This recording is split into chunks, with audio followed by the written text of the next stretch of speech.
Welcome.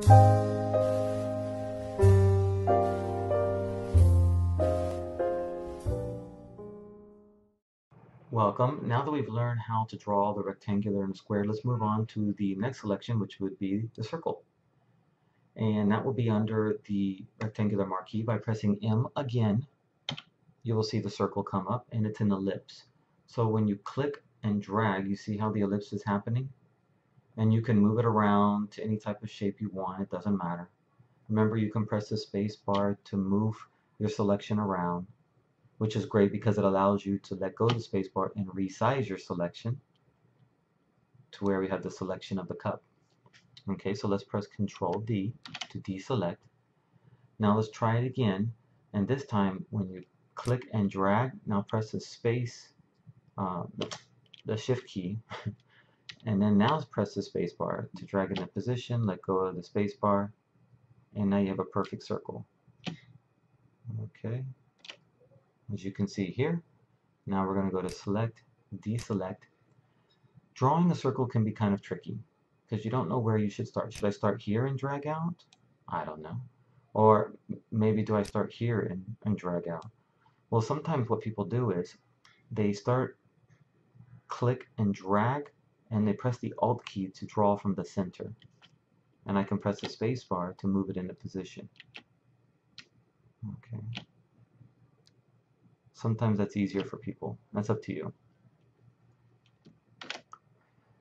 Okay, now let's talk about these two options up here real quick. What is this option here?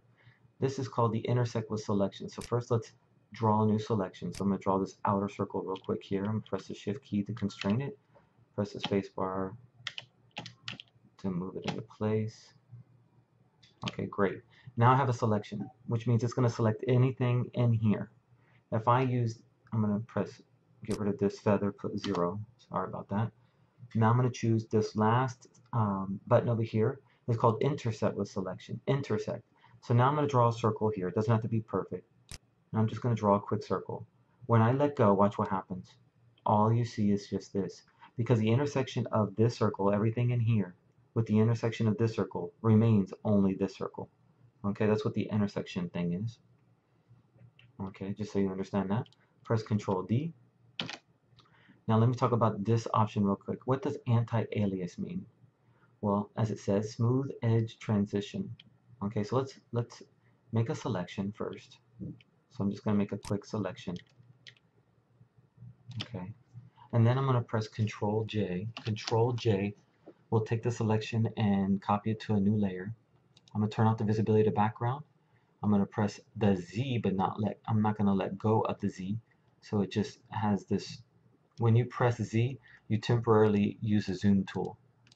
And then when I let go of the Z, I go back to the other tool that I was just using, which was the circular marquee. And as you can see, the edges are smooth transition. They're not too jaggedy, is a word I probably would not want to use, but we'll just use it. Because you can see that the blending, see some are a little bit lighter, so it can blend in with the background better. Now I'm going to go back to Control Z. Okay. Control D to deselect.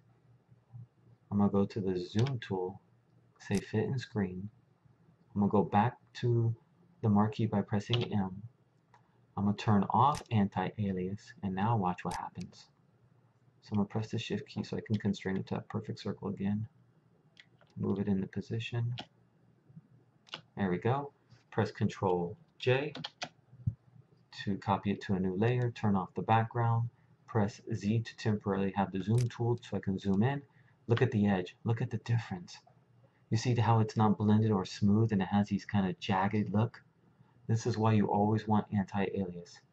It allows to take these jaggedy edges and make them smooth.